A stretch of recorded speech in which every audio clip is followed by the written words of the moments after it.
بسم اللہ الرحمن الرحیم۔ اللہم صلی علی محمد وعلی آل Muhammad. Welcome to my channel Urdu Islamic centre.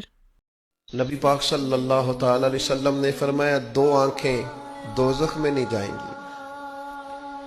یا رسول اللہ صلی اللہ علیہ وسلم اتنا کرم، وہ 2 آنکھیں کون سی ہیں؟ فرمایا ایک وہ جو اللہ کی راہ میں رات جاگتی رہی، کسی سرحد پر پہرا دیا، کوئی ڈیوٹی کی، کوئی خدمت کی راہ خدا میں، جو آنکھیں بیدار رہیں راہ خدا میں، دوزخ میں نہیں جائیں گی۔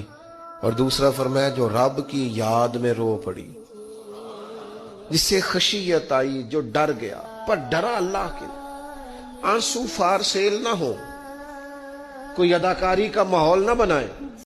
میری ویڈیو کو لائک کریں اور زیادہ سے زیادہ شیئر کریں تاکہ صدقہ جاریہ کا ثواب آپ کو بھی ملتا رہے، اور میرے چینل کو سبسکرائب کرنا نہیں بھولیے گا۔ جزاک اللہ۔